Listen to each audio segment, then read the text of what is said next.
Paz em Jesus, mais uma vez estamos aqui continuando a nossa série de leituras e reflexões de Salmos, né? Nós estamos também, já lemos o livro do Gênesis, Êxodo, Levítico e agora estamos com nossa série de Salmos também.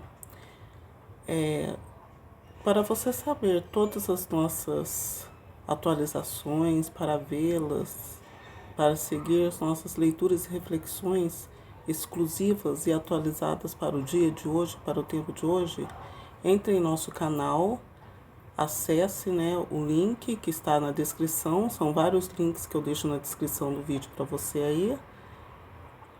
Assista para saber do que se trata e deixe o seu joinha e se inscreva para estar sempre recebendo postagens novas. Hoje nós vamos estar refletindo o capítulo 30, o Salmo 36, que fala sobre a justiça e providência divinas. A iniquidade fala ao ímpio no seu coração. Não existe o temor a Deus ante seus olhos, porque ele se gloria de que sua culpa não será descoberta nem detestada por ninguém. Suas palavras são más e enganosas. Renunciou a proceder sabiamente e a fazer o bem. Em seu leito ele medita o crime. Anda pelo mau caminho, não detesta o mal. Senhor, vossa bondade chega até os céus. Vossa fidelidade se eleva até as nuvens. Vossa justiça é semelhante às montanhas de Deus. Vossos juízos são profundos como o mar. Vós protegeis, Senhor, os homens como os animais. Como é preciosa a vossa bondade, ó Deus! À sombra de vossas asas se refugiam os filhos dos homens. Eles se saciam da abundância de vossa casa, e lhes dais de beber das torrentes de vossas delícias. Porque em vós está a fonte da vida, e é na vossa luz que vemos a luz. Continuai a dar vossa bondade aos que vos honram, e a vossa justiça aos retos de coração. Não me calque o pé do orgulhoso, não me faça fugir a mão do pecador. Eis que caíram os faustores da iniquidade, foram prostrados para não mais se erguer. Este salmo é um salmo muito bonito, como sempre. O salmo está voltado. O salmo é um salmo do povo de Israel, né? Esse aqui, no caso, está falando de Davi, servo do Senhor. Então, esse salmo também é atribuído a Davi. Davi, ele em suas conversas, os salmos geralmente são conversas que os profetas inspirados têm com Deus, né? Uma oração. São em momentos de aflição, né?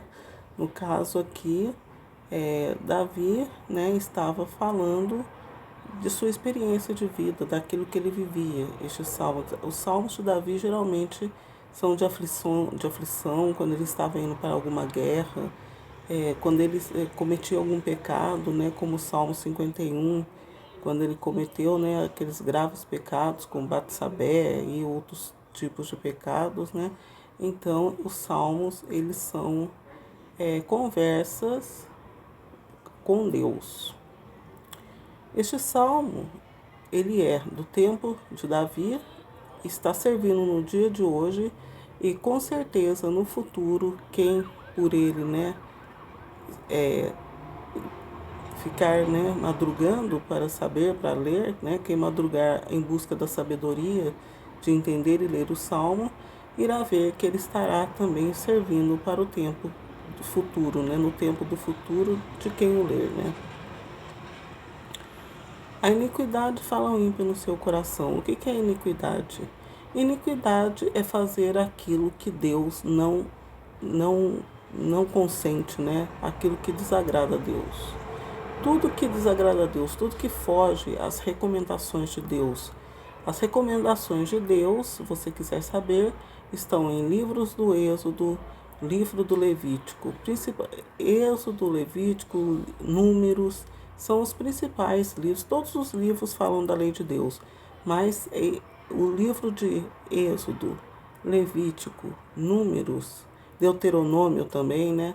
O Deuteronômio são livros que foram a instituição das leis, né? Que foi o começo do gerenciamento de Deus, que ele viu que não dava, né? Que teria que ter um longo gerenciamento para poder conduzir o povo à perfeição, né?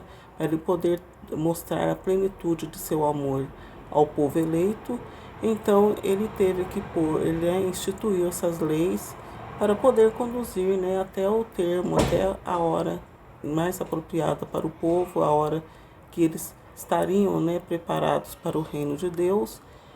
E ele instituiu essas leis.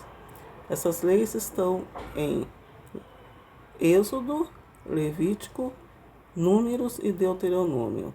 Os demais livros citam as leis, pois o Antigo Testamento é todo em volta do templo de Deus, das leis de Deus, né, e dos profetas.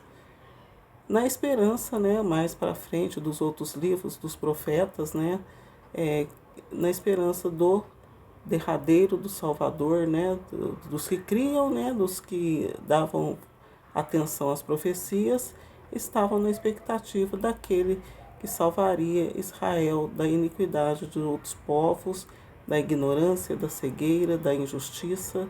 Esses eram os que esperavam pelo Messias Jesus, né? Então, iniquidade é tudo aquilo que foge da presença de Deus. A idolatria, a luxúria, o crime,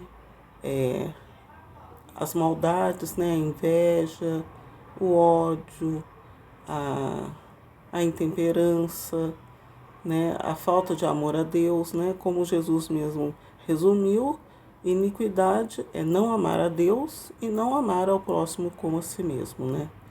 Então, a iniquidade fala no seu coração, não existe temor a Deus ante seus olhos, né?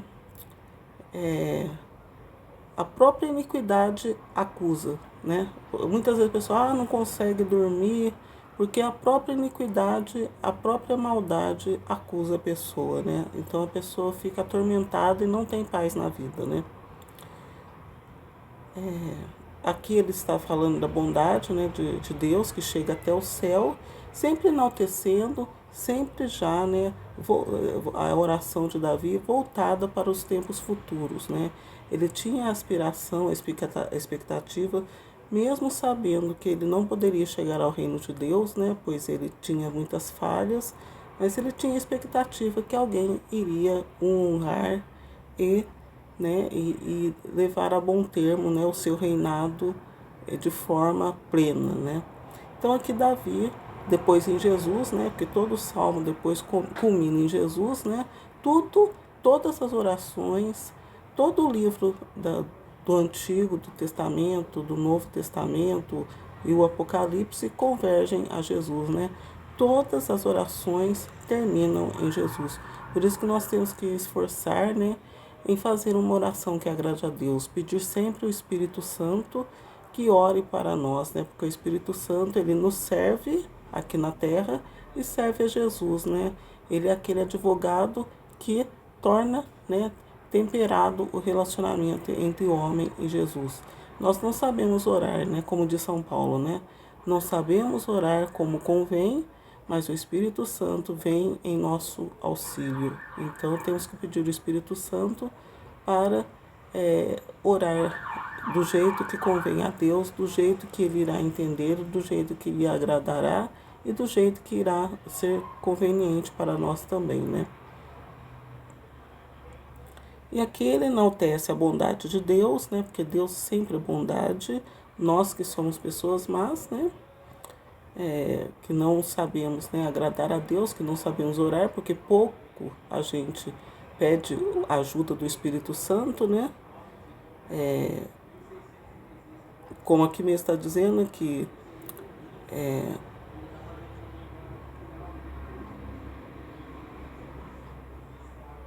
no versículo 12, né? Não me calque o pé do orgulhoso, não me faça fugir a mão do pecador. Eis que caíram os faltores da iniquidade, foram prostrados para não mais se erguer. Então, quer dizer, nós temos que procurar sempre estar diante de Deus, porque quem falta, né, pela iniquidade, quem é idólatra, quem vive de luxúrias, quem é mau, quem pratica o crime, né, quem não faz o que agrada a Deus, é faltoso, falta diante de Deus, né? Não está na presença de Deus. Por isso que fala, eis que caíram os faltores da iniquidade. Aqueles que eram iníquos, né? Que faltaram pela iniquidade, caíram para não mais, né? Para não mais se erguer. Então Davi aqui, ele já está falando, no tempo, ele falava no tempo passado, mas para nós agora serve também. Então ele fala no tempo passado, mas ao mesmo tempo Davi fala do tempo futuro também. Então todos nós que não evocamos o Espírito Santo, né, que evocamos o Espírito Santo, estamos salvos. Agora, quando não evocamos, estamos entrando também nessa elite aqui, né, nessa baixeza aqui no caso, né, do versículo 13. Então, o que é que esse salmo pede? Porque, né, os salmos, eles são ensinamentos, são admoestações, né, são lições de vida e instruções para nós. Ele pede para que nós sejamos pessoas íntegras, né, que tenhamos equidade, que detestemos o mal, como está falando aqui, né, que nos esforcemos sempre para praticar o bem, não serem indiferentes às trevas, né, do mundo, né, não se comprazer da maldade. E é isso que pede esse salmo, é isso que a proposta da oração do salmo é essa, né? Procurar praticar o bem, amar a Deus, aceitar a Jesus como o único suficiente Salvador, pois Davi era uma prefiguração de Jesus, né? Davi era servo do Senhor, né? De Davi, servo do Senhor. Davi era servo de Deus e servo de Jesus. Então, Jesus, ele também está representado nesse salmo. Espero ter ajudado vocês, né? Até uma próxima vez, se Deus quiser.